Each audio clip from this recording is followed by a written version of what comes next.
एक स्प्रिंग है, ठीक है।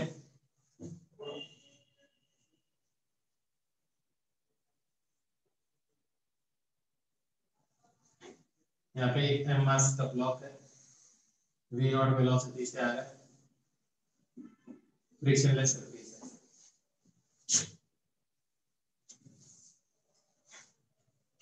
पहले बताओ स्प्रिंग फोर्स कंजर्वेटिव है नॉन कंजर्वेटिव है? कंजर्वेटिव है। यहाँ ये रफ सरफेस है, यहाँ ये रफ सरफेस,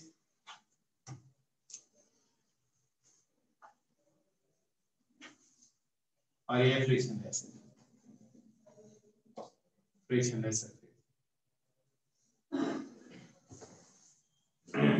बाजल में मेरे को एक बात बताओ, ये जब ब्लॉक इधर आएगा स्मूथ सरफेस पे, ये जब इधर आएगा तो इसकी वेलोसिटी इसकी टकराने के बाद में कम होती जाएगी, बढ़ती जाएगी, कम होती जाएगी। तो स्प्रिंग इस पे फोर्स किधर लगा रही है? इधर की तरफ, हाँ या ना? और डिस्प्लेसमेंट किधर हो रही है इस ब्लॉक का भी? अंदर की तरफ। तो इसके ऊपर कैसा वर्क हो रहा है? तो स्प्रिंग इसकी एनर्जी, इसके अंदर एनर्जी दे रही है, इसकी एनर्जी ले रही है, ले रही है इसकी एनर्जी, है। तो इससे एनर्जी जो ड्रेन होगी वो किस में चली जाएगी? स्प्रिंग में क्या होगी? कंप्रेस होगी। तो स्प्रिंग के अंदर कंप्रेस होगी तो स्प्रिंग के अंदर एनर्जी स्टोर हो जाएगी। किसी भी चीज की स्टेट के अंदर, state by virtue of state के कारण जो एनर्जी स्टोर होती है उसे क्या बोलते हैं? Potential energy. अभी स्प्रिंग की नेचुरल लेंथ में तो एक स्टेट है, एक कंप्रेस स्टेट है। बात समझ में आई नहीं? पक्का? तो मैंने ये कहा तुम्हें, तो इसका मतलब ये स्प्रिंग इस पे जब क्या करेगी? नेगेटिव वर्क करेगी, तो इससे जो एनर्जी लेगी ना वो अपने अंदर स्टोर कर देगी। अभी आगे कंप्रेस हो जाएगा, रुक गया ब्लॉक, अब किधर जाएगा? अब किधर फोर्स लगा ली स्प्रिंग इधर ही, अब डिस्प्लेसमेंट भी इधर होगा। तो स्प्रिंग इसको एनर्जी क्या करती है? इस पे अब कैसा वर्क कर रही है ब्लॉक पे? तो मतलब इसकी एनर्जी बढ़ाई, आप देखोगे यहाँ से भी इधर जाएगा तो इसकी स्पीड बढ़ती जाएगी, सही बात है। और जब इसकी स्पीड बढ़ती जाएगी, स्पीड बढ़ती जाएगी, तो आप एक चीज ऑब्जर्व करोगे कि जब ये इधर जा रही होगी उस टाइम पे स्प्रिंग ने इसको एनर्जी दी। स्प्रिंग के पास एनर्जी थी क्या कोई पहले? कैसे नहीं थी? स्टोर कर रखी थी ना। आधे टाइम जो स्टोर की थी एनर्जी वो वापस इसको देती, आया ना? तो मान लो यहाँ से आने पे 10 जूल वर्क किया नेगेटिव, तो यहाँ से अगर फिर से पॉजिटिव कर दिया तो नेट वर्क में स्प्रिंग क्या हो गया? 0। एक चीज तुम्हें पता चल गई कि जब स्प्रिंग पॉजिटिव वर्क कर रही है तो स्प्रिंग की पोटेंशियल एनर्जी क्या हो रही है? डिक्रीज हो रही है, आया ना? और जब स्प्रिंग नेगेटिव वर्क कर रही है इसके, लॉजिक पता चल गया क्यों? पॉजिटिव वर्क करेगी तो इसको एनर्जी देगी, तो इसकी स्टोर्ड एनर्जी हुई तो उसको दी, तो एनर्जी डिक्रीज हो रही है। नेगेटिव वर्क किया तो इसकी एनर्जी कम की, इसकी एनर्जी कम की, तो ये जब इधर जा रहा है तो इसकी एनर्जी क्या हो गई? कम हो गई, ठीक है। इसकी एनर्जी क्या हो गई है? कम हो गई है। तो इस अमूल एनर्जी इसने क्या कर दिया? अपने अंदर स्टोर कर लिया। तो एक बड़ी सिंपल सी बात समझ में आ जाएगी, work done by spring is equal to negative of change in potential energy। नहीं है बस भाई, इसने पॉजिटिव वर्क किया, स्प्रिंग ने पॉजिटिव वर्क किया, तो स्प्रिंग की पोटेंशियल एनर्जी क्या होगी? डिक्रीज होगी भाई, नेचुरल लेंथ में आएगी, हाँ है ना? तो यही तो लिखा है। चलो एक बार बताओ, अगर स्प्रिंग x से कंप्रेस होती है तो स्प्रिंग ने कितना वर्क किया? पिछले लेक्चर में बताया था, वर्क डन बाय स्प्रिंग किसके बराबर आ गया? हाफ के x square of the magnitude, हाँ है ना? और साइन पॉजिटिव और नेगेटिव ये तो सोचना पड़ेगा। अगर ये यहां से चीज आई और ये स्प्रिंग कंप्रेस हो, है ना? मान लो स्प्रिंग कंप्रेस हो गई कितने से? x से, तो ये बताओ स्प्रिंग की पोटेंशियल एनर्जी बढ़ी है घटी? पहले से तो बढ़ी, तो पहले 0 थी, अब कितनी कितनी बढ़ गई? हाफ के x स्क्वायर बढ़ गई। क्यों? क्योंकि इतना ही वर्क इतना नेगेटिव वर्क स्प्रिंग ने एम ब्लॉक में किया होगा जब ये दरार हो, तुम खुद ही कह रहे हो, है ना। तो जब इतना इसने नेगेटिव वर्क किया तो इतनी एनर्जी इसकी कम करती, वो एनर्जी किस में चली गई? तो बस ये पोटेंशियल एनर्जी हो तो स्प्रिंग, है ना। तो ये फाइनल पोटेंशियल एनर्जी है, इनिशियल है। इनिशियल कैसे? जब कंप्रेस हो गई तब तो फाइनल ही है, इनिशियल तो जीरो थी, नेचुरल लेंथ में थी। ये जो ब्लॉक इधर आ रहा है तो इनिशियल पोटेंशियल एनर्जी तो जीरो है, जब कंप्रेस हो गया वो है फाइनल कंडीशन। तो ये जो फाइनल पोटेंशियल, तो इनिशियल पोटेंशियल एनर्जी क्या थी इसकी? जीरो। जरा देखो चेंज इन पोटेंशियल एनर्जी क्या आ रहा है, U फाइनल माइनस कितना आ रहा है? तो पोटेंशियल एनर्जी इंक्रीज की है, तो इसका मतलब स्प्रिंग ने कैसा वर्क किया होगा? नेगेटिव किया होगा ना, तभी तो एनर्जी इंक्रीज हो गई होगी। तो मैं क्या कर रहा हूँ, इसका नेगेटिव करोगे तो ये बर्डन पे स्प्रिंग आ रहा है या नहीं आ रहा? तो मैं यही तो बोल रहा हूँ ना यार, इसका नेगेटिव करो बर्डन पे स्प्रिंग आ रहा है, तो देखो सेम तो चीज है ना जो मैंने भी बताई थी। तो रेदर देन आप सीधा कैलकुलेट करो, आप सीधा क्या करो, चेंज इन पोटेंशियल एनर्जी कर दो, है ना। चेंज इन पोटेंशियल एनर्जी उसका नेगेटिव कर दो तो क्या आ जाएगा? Work done by spring. तो जनरल स्टेटमेंट क्या है, एक और एग्जांपल लेके समझा देता हूं मैं। एक ब्लॉक है m मास का, इसको v नॉट वेलोसिटी से ऊपर फेंका, ये h हाइट ऊपर गया। मेरे को ये बताओ mg इस पे कैसा वर्क कर रहा है? नेगेटिव। कितना नेगेटिव वर्क किया? Work done by gravity minus mg। अरे यार नेगेटिव वर्क भी होगा, नीचे लग रहा है क्या mg, डिस्प्लेसमेंट किधर हो रहा है? ऊपर, तो वर्क डन कैसा हो गया? नेगेटिव। ये जीरो मान लो, h हाइट ऊपर मान लो, यहाँ पोटेंशियल एनर्जी क्या है? इनिशियल पोटेंशियल एनर्जी क्या है? जीरो। और फाइनल पोटेंशियल एनर्जी क्या है? mg। से तो खूब पढ़ते हो। u final minus u initial क्या है? देख लो फाइनल माइनस माइनस है प्लस, प्लस ही आएगा। u final minus u initial करो, ये डेल्टा u आ गया, कितना आ गया? mgh minus 0।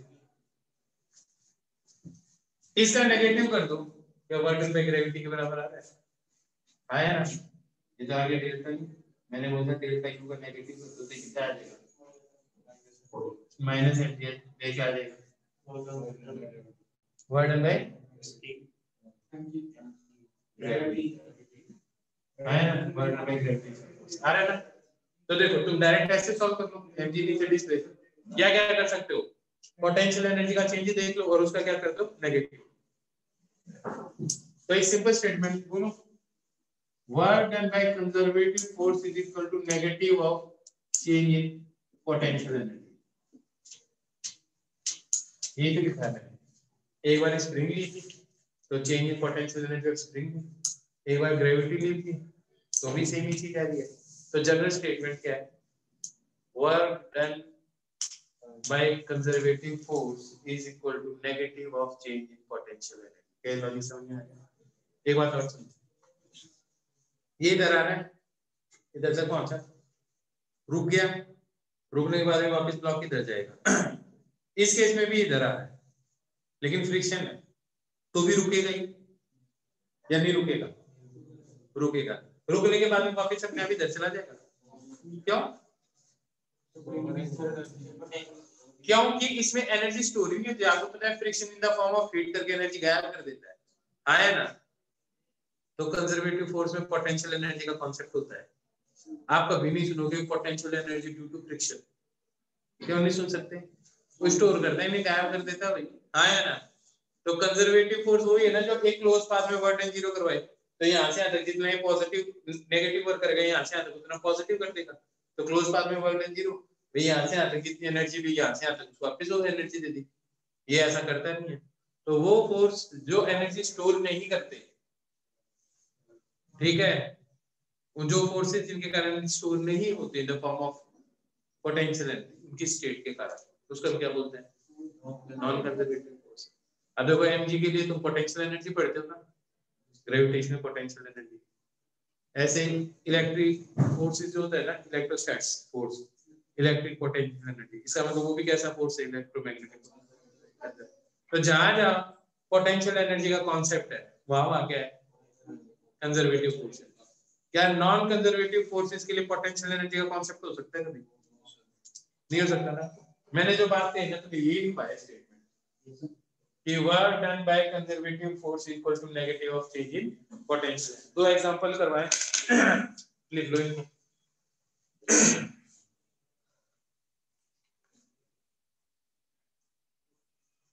अपने मन से भी थोड़ी स्टोरी लिख सकते हो ताकि याद रहे।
एक क्वेश्चन करना है। A spring of constant K is compressed from x naught to 2x naught. Find work done by spring.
देखो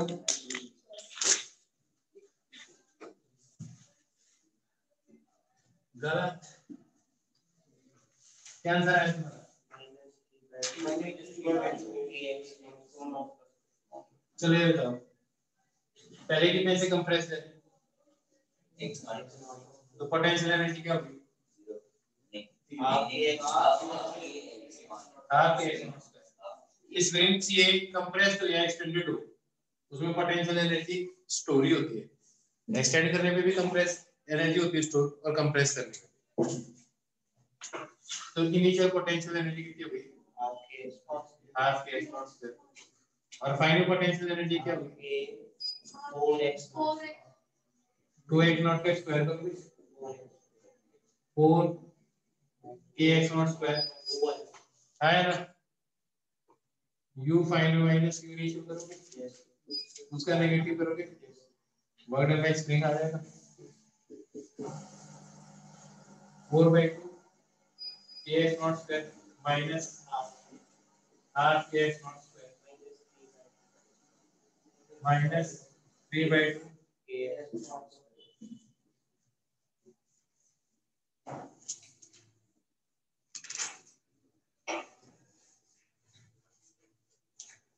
लॉजिक आ गया था बेटा ना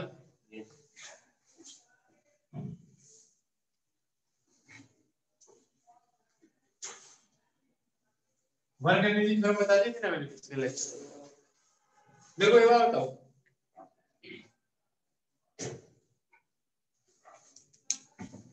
ये डस्टर है यहाँ पे है ना, अभी इसकी काइनेटिक एनर्जी क्या है? अभी उठा के मैंने यहाँ रख दिया, अब इसकी काइनेटिक एनर्जी क्या है? तो ये मान लो HI ऊपर आ गया, कितना ऊपर आ गया? HI। इनिशियल काइनेटिक एनर्जी भी 0 थी, फाइनल काइनेटिक एनर्जी भी 0 थी, तो K final minus K initial कितना आ जाएगा?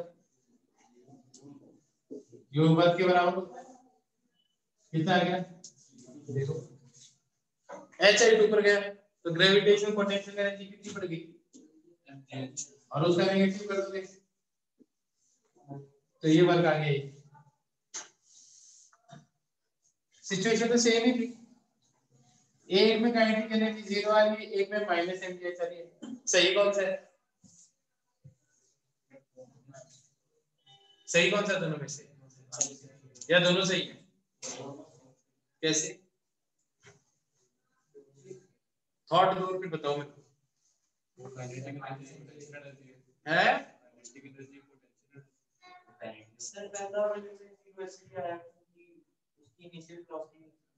हाँ तो दूसरे भी नहीं तो मेरे को पता तभी तो ये है, मैं बोल रहा हूँ ऐसा क्यों आ रहा है कि एक से वर्क 0 आ रहा है और एक से वर्क नॉन 0 आ रहा है। हाँ हाँ वो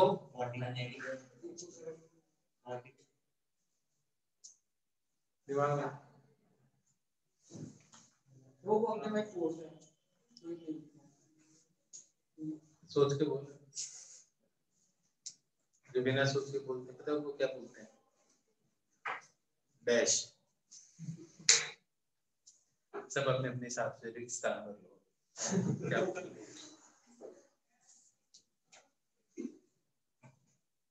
बिल्कुल सही बात है, प्रांजल ने सही जवाब दिया। तुम नहीं सोच पा रहे?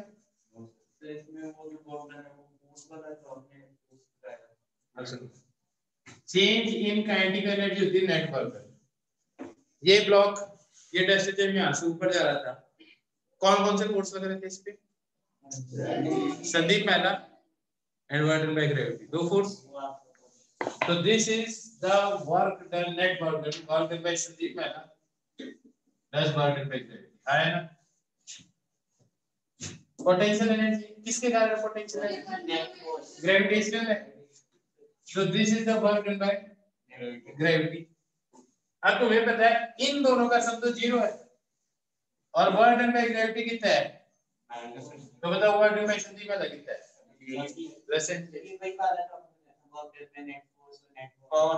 अरे यार बोला कर बात है, अभी भी नहीं आ रही बात समझ। चेंज इन पोटेंशियल एनर्जी देता है work done by conservative force, और चेंज इन काइनेटिक एनर्जी देता है work done net work done, हर फोर्स के कारण वर्क का सम। तो जब मैं इसको उठा के ऊपर लेकर गया तो ग्रेविटी ने तो वर्क किया इतना, जो कि मैंने सॉल्व कर लिया किससे? वर्क पोटेंशियल एनर्जी के चेंज से, हाँ या ना? और मेरे को पता है नेट वर्क डन 0 है, फोर्स दो ही जने लगा रहे थे, या तो मैं लगा रहा था अर्थ लगा रही थी, तो इन दोनों का सम आ रहा है 0। तो वर्क डन बाय ग्रेविटी है माइनस mgh। ये किससे पता चला? चेंज इन पोटेंशियल एनर्जी का negative is equal to work done by conservative force. तो ये है माइनस mgh, मेरे को पता है इन दोनों का सम 0 है, तो वर्क डन बाय संदीप में क्या आ गया? Plus mgh। अब अंतर समझ में आ गया?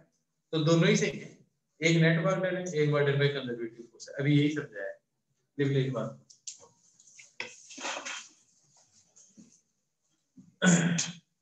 देखो ये बात मैंने पहले भी बता दी थी, लिखवाया ये तुम्हें पिछले लेक्चर में, लिखवाया चेंज इन काइनेटिक एनर्जी क्या देता है? Net work. और अभी थोड़ी देर पहले ही बताया चेंज इन पोटेंशियल एनर्जी का नेगेटिव क्या देता है? Work done by conservative force. ये लिख लो यार।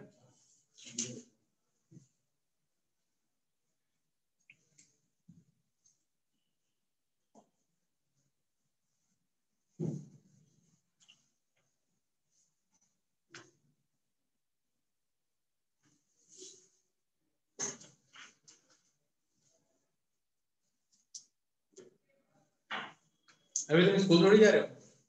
सर जो हमारे पेपर होंगे वो ऑफलाइन होंगे, हमारे स्कूल हमारे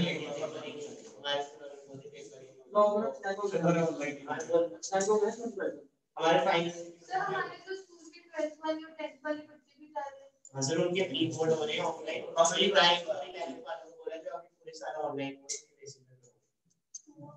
ये कौन स्कूल है? अभी तक हमने भी पहले बुलाया था, अभी तक ये बोला काफी बता दिया है।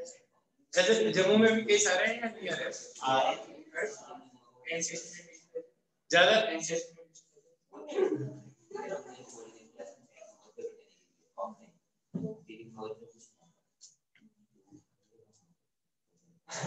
अरे नेताजी इधर लिखने भाई। हाँ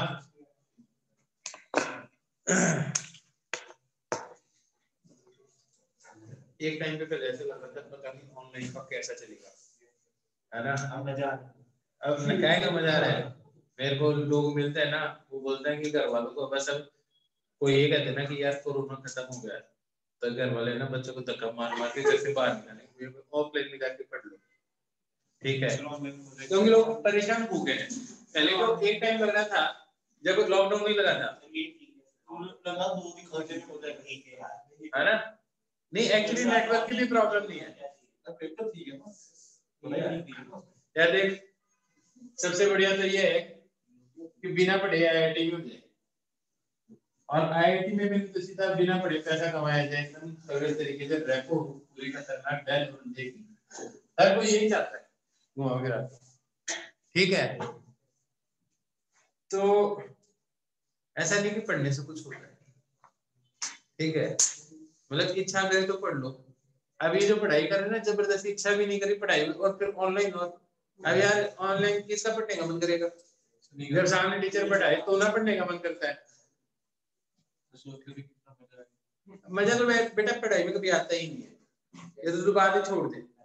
कोई ऐसे मतलब है ना मन मार के पढ़ता है, एक लेवल के बाद में ठीक है इंटरेस्ट आ जाता है, पर मेरे को जनरली लोग मिले नहीं जिनको इंटरेस्ट आता है, उनको आने भी लग जाता है ना तो भी वो दुखी रहता है।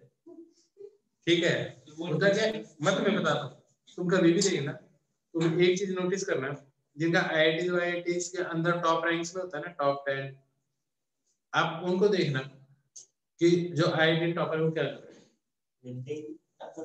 वो अभी भी स्टडी कर रहे हैं, PhD रिसर्च में हो जाएंगे, यहाँ से निकलने के बाद में वो MIT चले जाते हैं, ठीक है, फॉरेन यूनिवर्सिटीज में जाते हैं, वहाँ रिसर्च करते हैं, क्योंकि उनको रियली पढ़ना अच्छा लगता है। जिसकी first rank, second rank, third rank आती है ना, उसको ये नहीं बोलता कि मैंने इतनी पढ़ाई की, जब तो 2 साल मैं थक गया। एक्चुअली उसी को ही रियली में पढ़ने का मजा आता है, जिसको मजे के लिए पढ़ता है, ये मेरे को अच्छा लग रहा है। तो देखो इस साल भी तो जिसने IIT में रैंक 1 लेके आया, वो IIT में एडमिशन नहीं लिया, उसने MIT के अंदर है ना। तो देखो एक बार बताओ, जब उसका MIT से वो तो पहले से ही क्लासेस ले रहा था ऑनलाइन, उसके आर्टिकल में है ना, तो उसको पेपर देने की जरूरत ही क्या है? एक्चुअली नहीं, उनको है ना पब्लिक इमेज भी नहीं बनानी अपनी, they don't want to be public figure, उनको अच्छा लगता है पेपर देना। और आप लोग जो पेपर देते हो, जनरल लोग आते हैं, उनका थॉट ये होता है कि यार पेपर दे देते हैं ना, सेलेक्ट हो जाएंगे, इसलिए पेपर दे देते हैं, घर वालों का प्रेशर है, पढ़ाई बचपन से करवा रहे हैं, तो कुछ ना कुछ तो रिवॉर्डिंग होना चाहिए, ठीक है। और लोग अपना मन मार के भी पढ़ाई करते हैं। मैंने बहुत रेयर ही लोग देखे हैं जिनकी रियली में खुद की पढ़ने की इच्छा होती है, ठीक है। मैं पढ़ने की इच्छा उसको नहीं बोलता यार घर की फाइनेंशियल कंडीशन ठीक नहीं है और बच्चा फिर पढ़ता है कि यार मेरे को कुछ करना है, तो वो भी तो यार कहीं ना कहीं किसी ना किसी को, जिसे बोलते हैं अंडर प्रेशर ही पढ़ रहा है वो।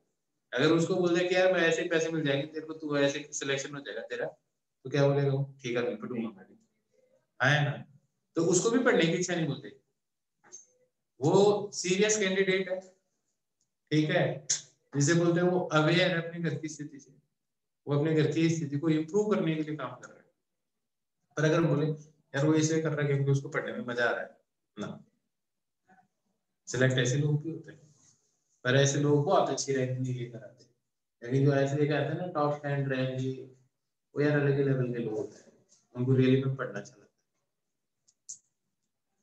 जैसे हमें खेलने का मन करता है, हम लोग खेलते नहीं जाते हैं, मान लो क्रिकेट खेलने जा रहे हैं, मेरे इंटरेस्ट का गेम है, तो आधा घंटा कब निकल जाएगा, हाँ ये तो क्या हो गया, टाइम से होगा, अंधेरा होगा, तब तक खेलूंगा आराम से, बंदा थकता भी नहीं है, खेलता भी जाता है 3 घंटे 4 घंटे, उसको थकान भी नहीं महसूस होती, सही बात है, ठीक है, थकान कहाँ महसूस होती है खेलने पे, ऐसे करता है यार और खेल लेते थोड़ी देर, लेकिन पढ़ने के अंदर बंदा टारगेट बनाता है 1 घंटे पढ़ना है, जैसे 45 मिनट्स हो गए ना टाइम पे, 15 मिनट और बाकी 10 मिनट और बाकी 5 मिनट, बस हो गया टाइम कंप्लीट, सही है ना। इसका मतलब हम पढ़ नहीं रहे, ठीक है, हमें जबरदस्ती पढ़ाया है, जो तेरी इच्छा है, ठीक है, करना वही है जो खुद की इच्छा है, फोर्स चीज तो कभी करनी नहीं चाहिए, ठीक है। और दूसरा फोर्स करके करो कभी नहीं करनी चाहिए, खुद अपने आप पे फोर्स करके करवा लो, कर लो, ठीक है यार, दूसरे की बात क्यों माननी, एक ही जिंदगी मिली, वो भी औरों की बात मान के चला लो, ऐसे भी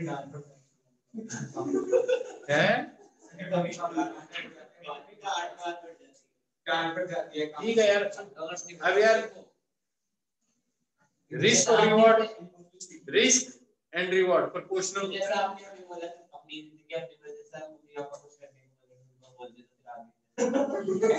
एक्चुअली पता है क्या वो इसलिए बोलते हैं, देखो मैं क्यों बोल सकता हूँ, क्योंकि देखो मेरे लिए सिर्फ इतनी सी बात है, तुम नहीं पढ़ोगे तो दूसरा पढ़ लेगा, मेरे लिए सब इक्विवेलेंट है ना, तुम्हारे पेरेंट्स के लिए एसेट तुम नहीं हो, इसलिए वो बोलते हैं, मेरे को पता है यार तू नहीं पढ़ेगा, कोई बात नहीं, दूसरे का भला कर देगा, वो पढ़ लेगा, तेरी रैंक को दूसरा ले जाएगा, हाँ है ना, इसलिए मैं बोलता हूँ, अगर मान लो मैं खुद बोलूं कि यार जो मेरे रियल रिलेशन में बोलो यार इसको पढ़ना चाहिए, मैं बिल्कुल बोलूंगा यार पढ़ना चाहिए, नहीं पढ़ेगा डांट भी मारी जाएगी, मेरी बात समझ रहे हो? इसलिए तुम्हारे पेरेंट्स बोलते हैं, क्योंकि आज आप उस सिचुएशन में हो ना कि आप खुद डिसाइड नहीं कर सकते। आपको सिर्फ ये लगता है कि ये अच्छा है और ये बुरा है, ये मेरे को करना चाहिए नहीं करना है। आपको उसके इम्प्लीकेशंस नहीं पता कि आगे चल के उसका होगा क्या। ठीक है, तो आपके अंदर मैं बोलूं तो बेसिकली यू लैक विजडम। जिस दिन आप में विजडम आ जाएगा ना यार, अनसक्सेसफुल लोग तो वो भी होते हैं जो ग्रेजुएशन भी कर लेते हैं और फिर भी कहीं नौकरी नहीं करते, लेकिन घर वालों को सर गालियां से नहीं निकालते, दुकान खुलवा देंगे, दो काम करवा देंगे, यार तू ये कर, क्योंकि उनको पता चल गया कि इससे ज्यादा नहीं कर सकता। ऐसा तो नहीं है कोई सिनेमा लो दुकान खोल रखी है तो उसके मम्मी पापा जिंदा तो रोज जैसे आता तू पढ़ाई कर नहीं बोलते होंगे यार, आया ना। तो इसलिए वो तुम्हें बोलता है कि आप तो कुछ दुकान ही खोलो, लेकिन बात ये दुकान ऐसे खोलो कि सबसे ज्यादा चलनी चाहिए, मतलब किसी लाइन में जाओ। इसीलिए तुमने देखा होगा कि आजकल जो पढ़े लिखे लोग हो गए ना, वो क्या करते हैं, वो सिर्फ ये नहीं करते कि यार नौकरी करनी। कई लोग ऐसे जो यूपीएससी क्लियर करते हैं, आईएएस लगते हैं, नौकरी छोड़ देते, मजा नहीं आ रहा, बिजनेस कर लेते हैं। रोमन सैनी को देख लो, अनअकैडमी वाले को, आईएएस निकला हुआ बंदा, ठीक है। ऐसे फील्ड में बहुत सारे लोग हैं जिन्होंने अपने करोड़ों करोड़ों की जॉब छोड़ दी और फिर से किस में आ गए, एंटरप्रेन्योरशिप में आ गए। बात समझ में आई? दूर मत जाओ, इधर मेरे पास एक सर बैठे रहते ना, इसलिए लिखा हूँ सर।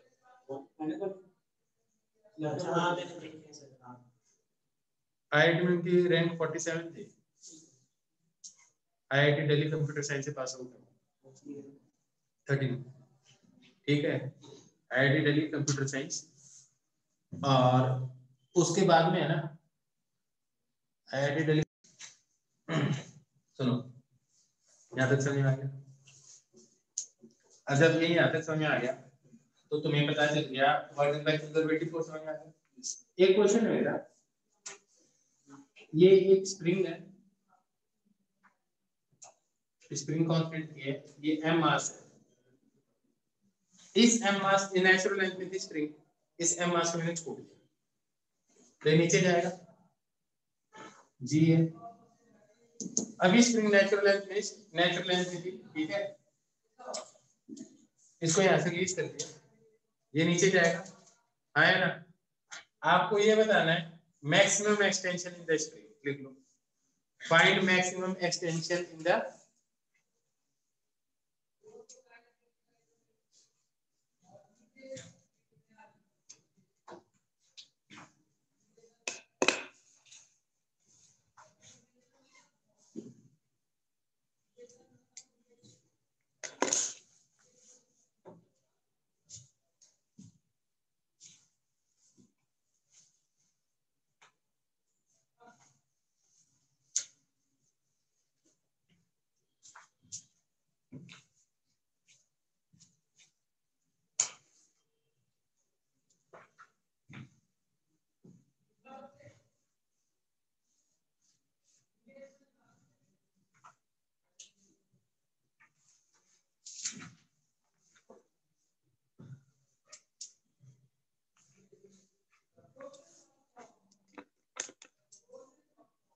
मैं बताऊं?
क्या है आंसर?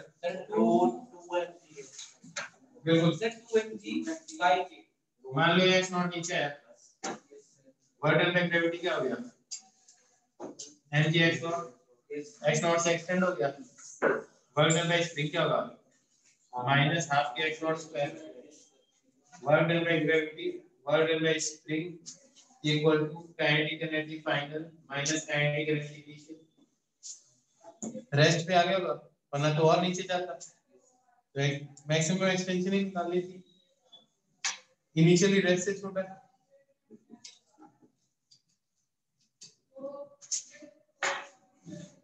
क्या रहेगा?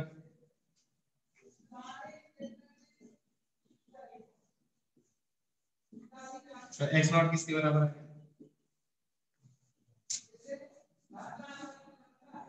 है? सबको समझ में आ गया? Maximum extension. हाँ सुनो,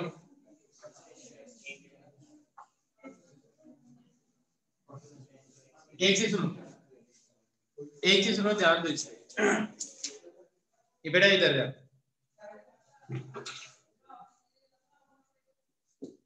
kinetic energy final kinetic energy initial. ध्यान से देखना, एक बार बताओ, इक्वल टू नेटवर्क। अब जो भी फोर्सेस लग रहे हैं उनको दो कैटेगरी में डिवाइड कर सकते हैं। कौन कौन से?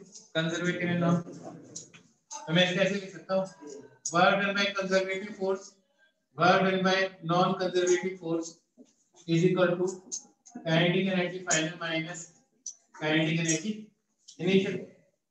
अगर मान लो किसी सिस्टम में नॉन कंजर्वेटिव फोर्स लग तो रहे लेकिन वो वर्क नहीं कर रहे, जैसे ये एम मास है, ये नॉर्मल है।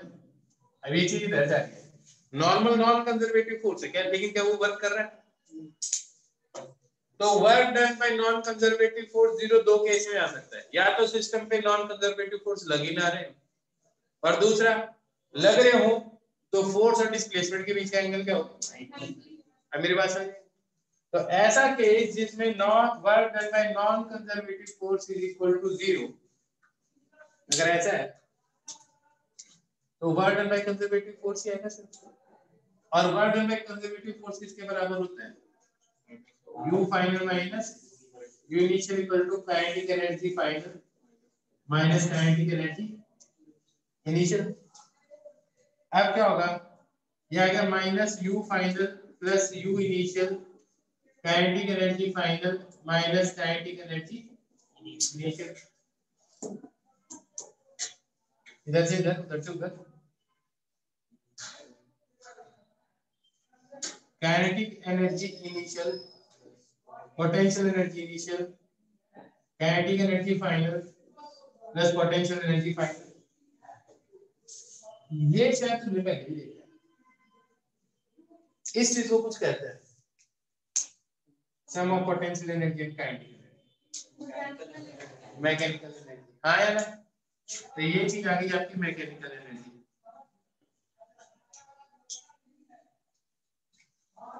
हाँ या ना,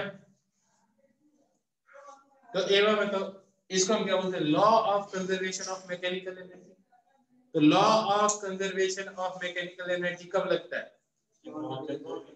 burden by non conservative forces 0। लिखो law of conservation of mechanical energy, law of conservation of mechanical energy,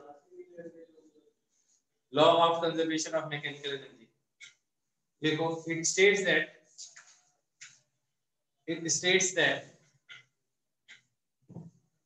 if work done by it states that if work done by it states that if work done by non-conservative force, it states that if work done by non-conservative force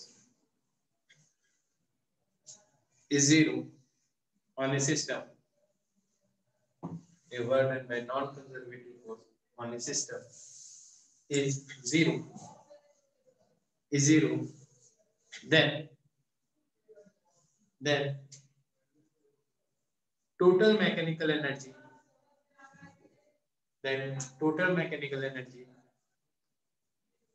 of the system remains conserved। Logic समझ में आया, ऐसे feel आ गई एकदम, आया ना। तो हकीकत में देखा जाए law of conservation of mechanical energy एक स्पेशल केस ही है किसका, वर्क एनर्जी थ्योरम का, जिस केस में work done by non conservative force क्या हो जाए 0। तो जहां जहां आपको नॉन कंजर्वेटिव फोर्स मिले ही ना, या फिर जहां जहां नॉन कंजर्वेटिव फोर्स मिलने के उनके कारण वर्क नहीं हो रहा, आप वहां क्या लगा सकते हो, मैकेनिकल एनर्जी। हाँ है ना। अब मैं एक क्वेश्चन दे रहा हूँ तुम्हें, क्वेश्चन तो दे दूंगा।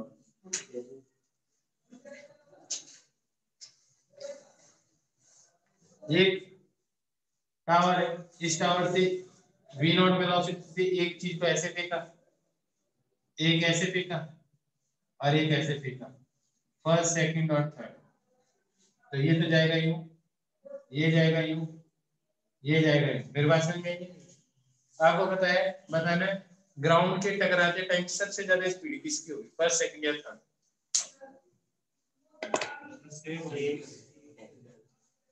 ग्राउंड के टकराते सबसे ज्यादा स्पीड किसकी होगी,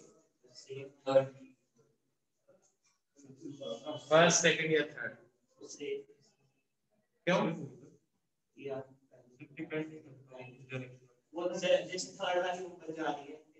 लॉजिक बताओ मेरे वैसे, ये लॉजिक बता, वो ऊपर जा रही है फिर वो नीचे आ जाएगी। हाँ सीधा कॉन्सेप्ट बोलना है यार।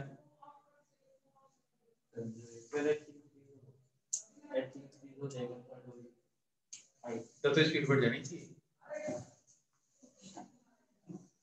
ये बताइए जब हवा में होगा तो कौन कौन से फोर्स लग रहे हैं, और बस खत्म। अच्छा हवा में फिर से लगता है यार, जब भी बुलाई की जैसे ड्राइव मारना क्या करना, क्या था एंगल का,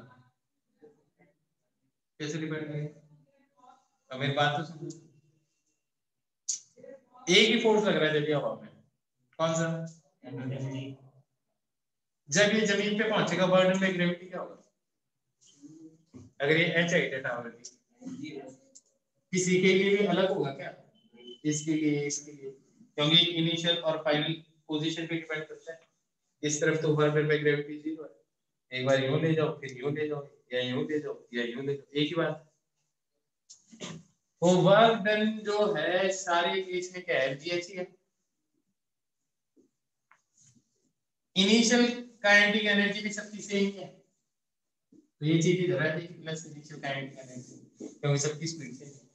तो जब ये दोनों चीजें सेम आएंगी तो फाइनल काइनेटिक एनर्जी भी सेम ही है, और जब फाइनल काइनेटिक एनर्जी भी सेम आएगी तो सबकी स्पीड क्या है, क्योंकि मास सबके सेम है, मतलब आइडेंटिकली मास नहीं दिया था। हाँ, अब बताओ कौन सबसे स्पीड से टकराएगा, सबकी स्पीड क्या होगी, टकराने से जस्ट पहले क्या होगी, सेम होगी। क्या लॉजिक समझ में आया? पक्का? कितनी स्पीड होगी, half m naught square plus m g h, potential energy इतनी क्या हो जाएगी, डिक्रीज होगी, तो काइनेटिक में कन्वर्ट होगी, आया ना, equal to new kinetic energy half m v dash square, तो वी डैश की वैल्यू आ जाएगी, आया ना, यही बात समझ, लॉजिक एकदम सिंपल है। Law of conservation of mechanical energy क्या कहता है, आप ऐसे भी सोच सकते हो, loss in potential energy equal to gain in kinetic energy, h i नीचे आने के बाद में काइनेटिक एनर्जी क्या होगी, mgh, आया ना, या gain in potential energy equal to loss in kinetic energy, ऊपर फेंका, आया ना, तो ये तो इक्वेशन है, इसे तो बनी है, किसी चीज को ऊपर फेंका आपने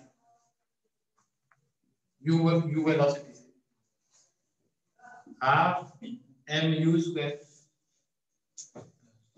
ये क्या है इनिशियल, तो फाइनल काइनेटिक एनर्जी क्या आ जाएगी, half m v square minus half m u square, कितनी एनर्जी क्या होगी इसकी, डिक्रीज हो गई है, तो ये डिक्रीज हो गई किसमें, potential, potential energy equal to mgh, हाँ है ना, m से m गायब हो गया, v square minus u square 2gh, gh का इसमें क्या है, v square minus u square 2h, ये बात समझिए, पक्का लिख लो।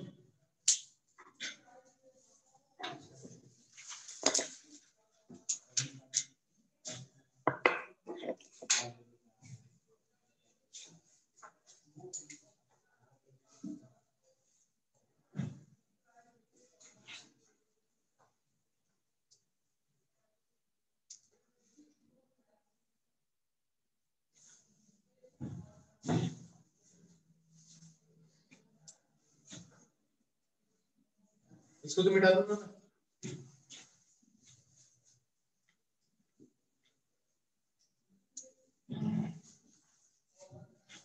आपको ये बताना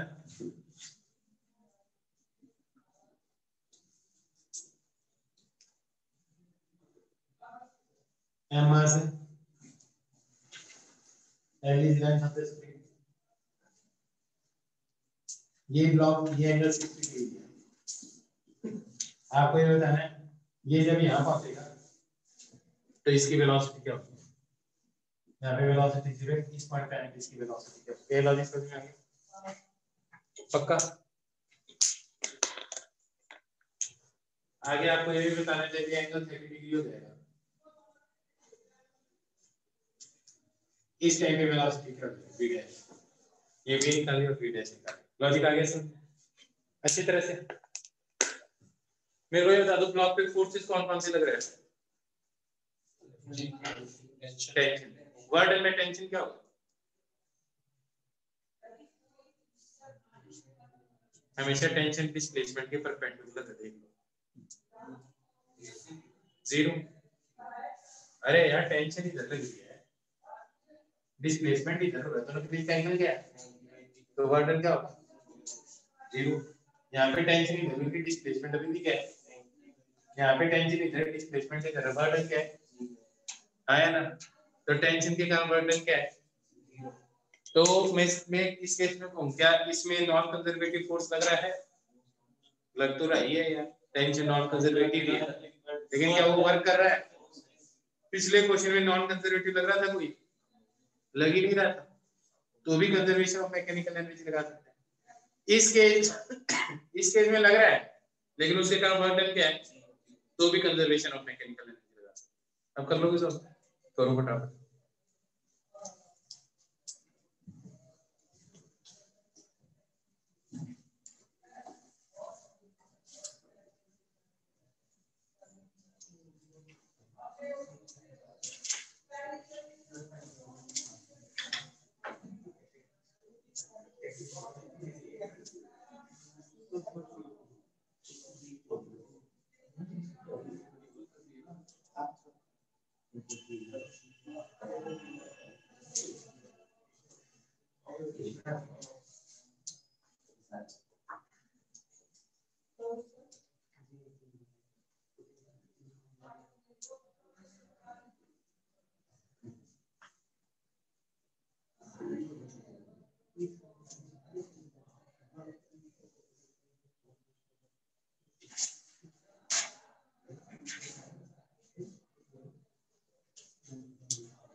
क्या है आंसर?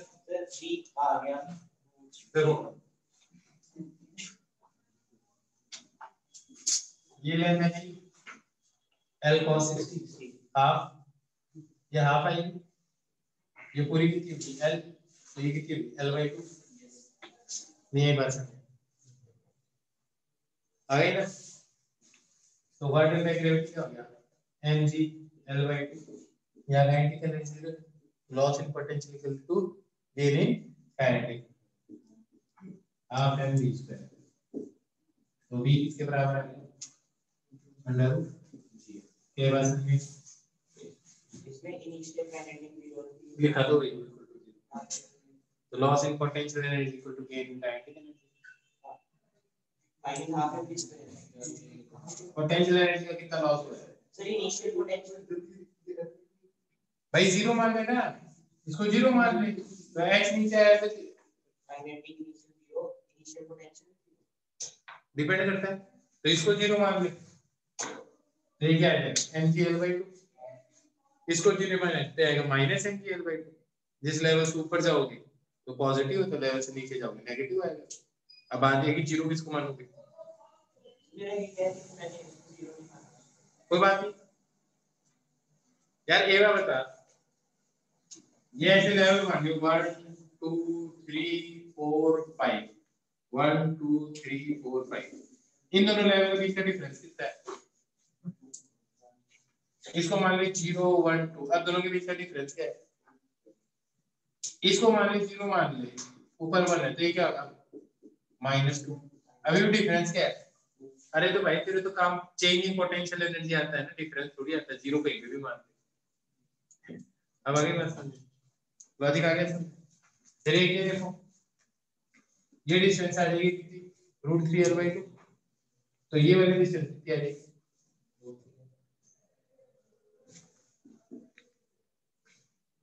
L minus √3L/2, तो ये कितना आ जाएगा 2 minus √3L/2 आया ना, ये बात समझ में आई। अब सुन, ये डिस्टेंस यहाँ से आ गई, ये डिस्टेंस यहाँ से आ गई, इस डिस्टेंस में डिस्टेंस माइनस कर दो तो ये डिस्टेंस आ जाएगी, ऐसे नहीं करना चाहते, ऐसे कर लो। ये डिस्टेंस कितनी है L/2, ये डिस्टेंस कितनी है √3 L/2। तो इन दोनों का, इसका और इसका डिफरेंस करोगे तो ये आ जाएगा। तो loss in potential energy mg L/2 minus √3 L/2, जो भी आएगा ये मैग्नीट्यूड लिखना, प्लस आएगा माइनस आएगा ना, equal to half mv dash का स्क्वायर। आ जाएगा आंसर, आ जाएगा है होने तो यार, तेरे क्या काम का है, दो लेवल्स के बीच का डिफरेंस h है, तो उन दोनों के बीच का पोटेंशियल डिफरेंस क्या होगा, पोटेंशियल एनर्जी का डिफरेंस mg बस v डैश। यहाँ पे काइनेटिक एनर्जी 0 है, यहाँ पे हाफ mv डैश स्क्वायर है, तो यहाँ पे काइनेटिक एनर्जी आई किसके कारण है, हाँ नहीं आई किसके कारण है, लॉस इन पोटेंशियल एनर्जी के कारण। यार यहाँ से छोटा नीचे है तो काइनेटिक एनर्जी किसके कारण है, पोटेंशियल एनर्जी के कारण है, लॉस इन पोटेंशियल एनर्जी। इन दोनों लेवल्स के बीच का पोटेंशियल एनर्जी डिफरेंस निकाल सकते हैं।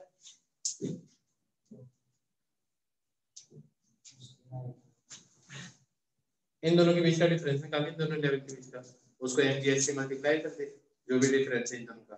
मान लीजिए दोनों लेवल्स के बीच का डिस्टेंस है x, अब वो तो यार ट्रिग्नोमेट्री, इन दोनों के बीच का डिस्टेंस कितना है ना, तो ग्रेविटी ने के कारण पोटेंशियल एनर्जी का लॉस का नीचे आई, कितने नीचे आई है mgx। ये पोटेंशियल एनर्जी का लॉस किसमें जाएगा, इनिशियल तो 0 थी, तो फाइनल अब हुई हाफ mv डैश का स्क्वायर। ये तो क्या है, अभी भी नहीं आया सर, नहीं आया, दुखी दुखी लग रहे,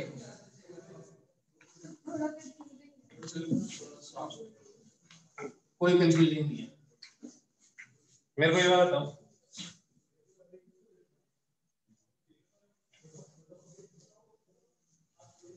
ये हाइट h1 है, इन दोनों के बीच की डिस्टेंस L है, ये हाइट h2 है, यहाँ पे पोटेंशियल एनर्जी 0 मान लो, तो यहाँ पे क्या है ये बताओ,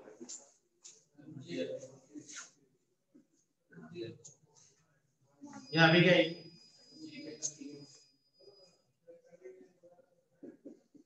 चेंज इन पोटेंशियल एनर्जी क्या है, h2 माइनस h1 आएगा, तो किसके बराबर आ जाएगा, L के बराबर आ जाएगा। अब मेरे को बताना, इस लेवल को 0 मान लिया मैंने पोटेंशियल एनर्जी, तो यहाँ पे पोटेंशियल एनर्जी क्या आ जाएगी 0, तो ये यहाँ से कितना ऊपर है L, तो यहाँ पे पोटेंशियल एनर्जी क्या है, फाइनल माइनस इनिशियल करो क्या आया, सेम ही तो आ रहा है, सेम ही तो आ रहा है, पहले वाला जो पहले आ रहा था वो भी तभी आ रहा है, पहले तुमने 0 यहाँ मान ली थी, अब 0 तुमने यहाँ मान ली है, अब मान लो तुम 0 यहाँ मान लो, तो यहाँ पोटेंशियल एनर्जी क्या है, और यहाँ पे क्या होगी, कम हो गया ज्यादा, तो यहाँ से अगर कम होगी तो 0 से कम क्या होता है, तो माइनस mg है, u फाइनल 0, तो u फाइनल माइनस इनिशियल कर दो, फिर से क्या आ गया, तो भाई मैं यही तो कह रहा हूँ, आपकी इच्छा मौके पर समझ में आ गया, ओके सुनो, ऐसे ही तो होमवर्क देता हूँ,